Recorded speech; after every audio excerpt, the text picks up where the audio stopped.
काम नहीं जहर है, पाकिस्तान काम हमको नहीं चाहिए, सारे के सारे लौटा दिए।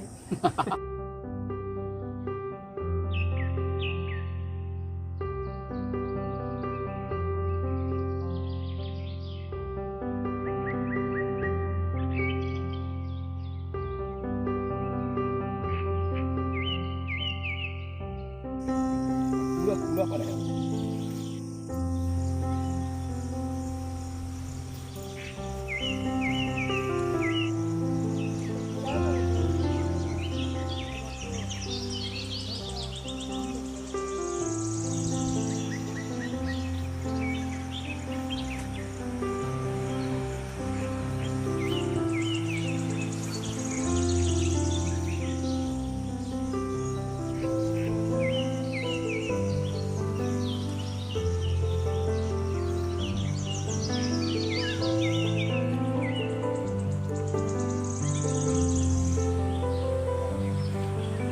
नमस्कार, मैं हूं संजय सिंह और मैं मौजूद हूं अपने सहयोगी कन्हैया श्रीवास्तव के साथ मधुपुर के बड़वाद में।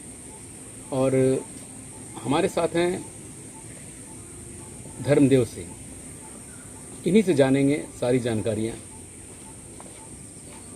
ये यहाँ पर रिटायरमेंट के बाद, रेलवे पुलिस से रिटायरमेंट के बाद बागवानी कर रहे हैं और इनके जज्बे को सलाम है।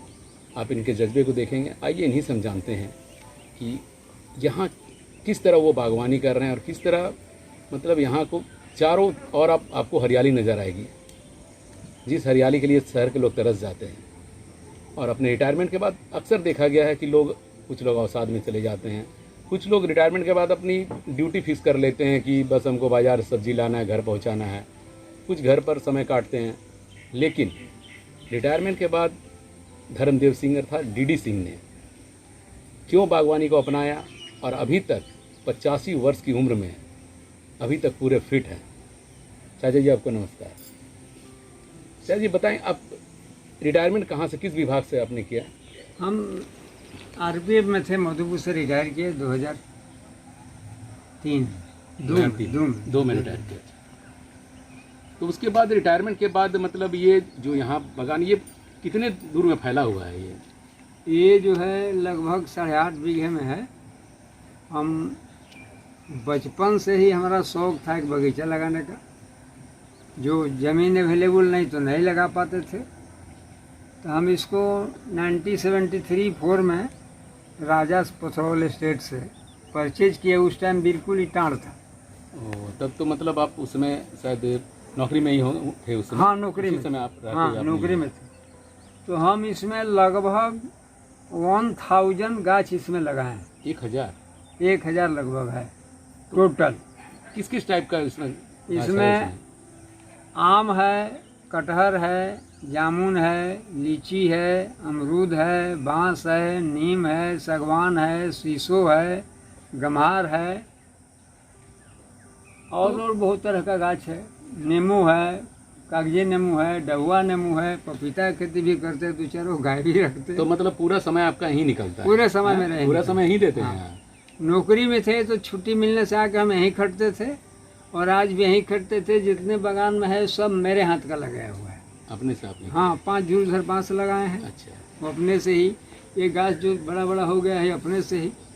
तो चाचा जी ये बताइए कि ये आपका शौक लगता है बचपन से है क्या? ऐसा बचपन से मतलब पेड़ के प्रति लगाव? हम जब बचपन में थे, 4-5वां में पढ़ते थे, उस टाइम से ही हमारा ये बागवानी के प्रति रुझान था। हम सोचते रह गए कहीं हमको ज़मीन मिले तो खरीद के करें, लेकिन आके मधुपुर में अवेलेबल मिला हमको, यही किए। इसमें खाने पीने का भी लहसुन, प्याज, साग सब्जी, पपीता ये सब उपजा लेते। धान, गेहूँ इसमें उपजा लेते। चाचा जी इस बार बरसात काफ़ी हो रहा है, बहुत काफ़ी। तो मतलब कुछ परेशानी इसमें आ रहा है आपको? बहुत परेशानी हो। पहले तो कम से कम 2-3 क्विंटल मेरा लंगड़ा आम गिर के सड़ गया। अच्छा। पानी के चलते। और भी आम बर्बाद हुआ। खेती के काम कुछ नहीं कर पाए, कुछ लगाए भी थे वो भी पानी में गल गया। बहुत परेशानी हुई पानी से। चाचा जी एक बात बताइए, जैसे आप इतनी बड़ी ज़मीन में लगातार आप बागवानी कर रहे हैं, इतना पेड़ लगाकर, पर्यावरण के लिए इतना कुछ कर रहे हैं, क्या कभी कोई सरकारी योजना का लाभ आज तक नहीं या कोई पदाधिकारी कभी इधर आए कुछ हैं? नहीं, कुछ नहीं। हम पेपर में भी कुछ दिन पहले निकला था, 1 साल 1.5 साल पहले, उसके बाद भी हमसे कोई पूछने नहीं आया। कुछ नहीं, कभी कुछ हम चाहे भी कि KCC लोन बैंक से लेने, वो भी हमको लेड़वा बैंक जो है नहीं दिया। तो हम चुप है, अपना जो जितना होता है उसी में अपना करते धरते हैं। और ऐसे मतलब जो BDO ऑफिस CO ऑफिस से जो मतलब काफी मतलब योजनाएं चलती है नहीं, कुछ बागवानी नहीं। की, ऐसा कुछ नहीं मिला हमको कुछ नहीं। तो आप देख सकते हैं कि अकेले एक मनुष्य, एक अकेला आदमी अपने प्रयास से इतनी बड़ी ज़मीन पर इतने पेड़, लगभग इनके अनुसार 1000 पेड़, और यदि सचमुच हम कहें तो पर्यावरणविद ऐसे लोगों को ही कहना चाहिए। भले बहुत लोग अपना टैग लगा के रखते हैं पर्यावरणविद का, लेकिन पर्यावरण के लिए उन्होंने क्या किया है वास्तविकता कुछ और ही होती है। अच्छा जी, अभी हम लोग आ रहे थे तो ऐसे ढूंढते ढूंढते हम लोग जब आ रहे थे इस तरफ, तो कुछ लोगों ने बताया कि जैसे कोई मर जाता है, जैसे कि जो हिंदू लोग हैं, तो शायद आप उन लोगों की लकड़ी वगैरह भी यहाँ से देते हैं क्या? ऐसा कुछ बता रहे थे लोग। हाँ, ऐसा बात है। पूरे बागान में तो हजारों गाछ है, कोई न कोई सूखते रहता है, गिरते रहता है अंदर पानी में, तो उस लकड़ी को हम स्टॉक कर देते हैं। और कुंडू बंगला से लेकर के बरसतिया तक कोई गरीब तबके का आदमी जो भी लकड़ी नहीं खरीद पाया, कफन के इंतजाम नहीं कर पाया, बांस का इंतजाम नहीं कर पाया, तो हम उसको लकड़ी, कफन, बांस यहाँ लगा हुआ है, हम सारा उसको फ्री में देते हैं। जो गरीब आदमी है उसके लिए बहुत बड़ी बात है। अब कोई कभी कभी अमीर भी आ जाता है, हम उसको भी दे देते। बचपन में चाचा जी ऐसा है कि आप बचपन से ही पेड़ लगा रहे हैं? हम 4th-5वां में पढ़ते थे, तब से हमको शौक था बगीचे का। अच्छा। तो गांव में थे तो वहाँ से भी जहाँ तहाँ से कोई गाछ कोई खरीद के, उस टाइम तो सस्ता मिलता था, 1 रुपया 100 रुपया 8 आना में मिलता था, खरीद के ले आके हम गांव में बगीचा लगाए। जो आज तक कुल खानदान में कोई नहीं लगाया, मेरा ही लगाया हुआ सारा लोग भोग रहा है। मतलब अभी भी है? अभी भी है। हाँ, कौन सा स्थान पर है सर जी? वो आपको मुफस्सिल थाना में, डिस्ट्रिक्ट भोजपुर। अच्छा। हाँ, ग्राम चमुखा, पंचायत पिरौटा। तो कभी कभी जाते हैं वहाँ पर आप? हाँ, जाते हैं बराबर।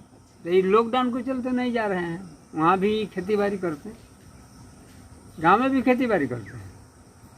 कोई ऐसा विशेष मतलब यहाँ पर पेड़ कुछ आपका मतलब ये जो जितना भी बागवानी है, आपने कुछ देर पहले चर्चा में बताया था कि कोई एक ऐसा आम का पेड़ है, शायद बहुत कम जगह पर मधुपुर में या नहीं के बराबर। हाँ।